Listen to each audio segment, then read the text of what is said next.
திருநெல்வேலி மாநகராட்சியின் புதிய மேயர் யார் என்பது குறித்த முடிவு நாளை மறுநாள் திங்கட்கிழமை தெரிந்துவிடும். திருநெல்வேலியில் புதிய மேயர் யார் என்பது குறித்த திமுக கவுன்சிலர்களின் கூட்டத்தை நடத்துவதற்காக மூத்த அமைச்சர்களான நகர்ப்புற அமைச்சர் KN நேரு மற்றும் மின்சாரத்துறை அமைச்சரும் திருநெல்வேலி மாவட்டத்தின் பொறுப்பு அமைச்சருமான தங்கம் தென்னரசு இருவரும் இன்று இரவு திருநெல்வேலிக்கு வருவதாக செய்திகள் வெளியாகி உள்ளது. KN நேரு மற்றும் தங்கம் தென்னரசு இருவரும் நாளை காலை திருநெல்வேலி வண்ணார்பேட்டை தனியார் விடுதியில் திமுக கவுன்சிலர்களின் ஆலோசனை கூட்டம் ஒன்றை நடத்துகின்றனர்.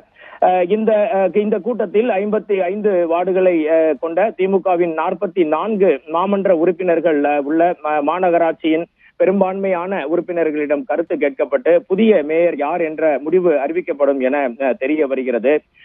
இதனிடையே புதிய மேயருக்கான பதவியை பிடிப்பதற்காக பல கவுன்சிலர்களும் தங்களுக்கு ஆதரவான திமுகவின் மிக பெரும் தலைவர்களிடம் சென்னையில் முகாமிட்டு தொடர்ந்து காய்களை நகர்த்தி வருவதாக திருநெல்வேலி முழுவதும் பரபரப்பு ஏற்பட்டுள்ளது.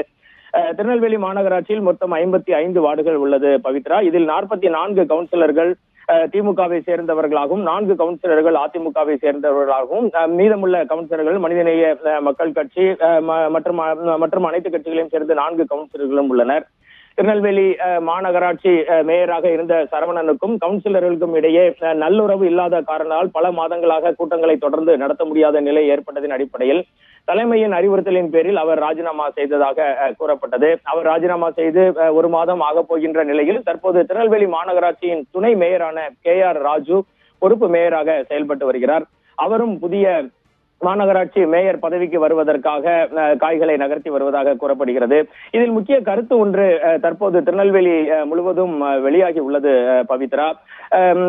விளையாட்டுத்துறை அமைச்சரான உதயநிதி ஸ்டாலினின் கட்டுப்பாட்டில் இருக்கும் திமுகவின் இளைஞர் அணியை சேர்ந்த ஒருவருக்கு தான் இந்த பதவி வழங்கப்பட போவதாகவும் இதற்கு முன்னர் இருந்த மேயர் சரவணன் திமுகவின் இளைஞர் அணியை சேர்ந்தவர் என்பது குறிப்பிடத்தக்கது. திமுகவின் கட்டமைப்பில் இளைஞர் அணியினருக்காக திருநெல்வேலி மாநகராட்சி மேயர் பதவி ஒதுக்கப்பட்டதாகவும் அந்த அடிப்படையிலேயே சரவணன் தேர்ந்தெடுக்கப்பட்டதாகவும் பல்வேறு தகவல்கள் தற்போது உலா வந்து கொண்டிருக்கிறது. இதனிடையே திமுகவின் அமைச்சர் திருநெல்வேலி பொறுப்பு தங்கம் தென்னரசு மற்றும் பாளையங்கோட்டை சட்டமன்ற உறுப்பினர் அப்துல் வகாப், மத்திய மாவட்ட பொறுப்பாளர் முன்னாள் அமைச்சர் TPM மைதீன் கான் ஆகியோர் புதிய மேயர் யார் என்பது குறித்து விரிவான ஆலோசனையை மேற்கொண்டு வருகின்றனர். அந்த அடிப்படையில் மூத்த உறுப்பினர்களாக இருக்கும் ராமகிருஷ்ணன் என்ற கிட்டு என்பவரும் உலகநாதன் என்பவருக்கும் அதிகமான வாய்ப்புகள் இருப்பதாக கூறப்படுகிறது. அதே போல் திருநெல்வேலியில் திமுகவின் இளைஞர் அணியை சேர்ந்த மாநகர இளைஞர் அணி அமைப்பாளர் கருப்பசாமி கோட்டையப்படுக்கும் வாய்ப்புகள் இருப்பதாக தகவல்கள் தெரிய வந்திருக்கிறது. எது எப்படி இருந்தாலும் இன்று இரவு திருநெல்வேலி வரும் KN நேரு மற்றும் அமைச்சர் தங்கம் தென்னரசு தலைமையில் நாளை காலை 10 மணிக்கு நடக்கவிருக்கும் கூட்டத்தில் இது குறித்த ஒரு முடிவு எடுக்கப்படும் என்பது பரவலான கருத்தாக இருக்கிறது. இதனால் திருநெல்வேலியில் அரசியல் வட்டாரங்களிலும் மாநகராட்சியின் நிர்வாக வட்டாரங்களிலும் மிகப்பெரிய பரபரப்பு ஏற்பட்டுள்ளது பவித்ரா. கூடுதல் விவரங்களுக்கு நன்றி வனராஜ்.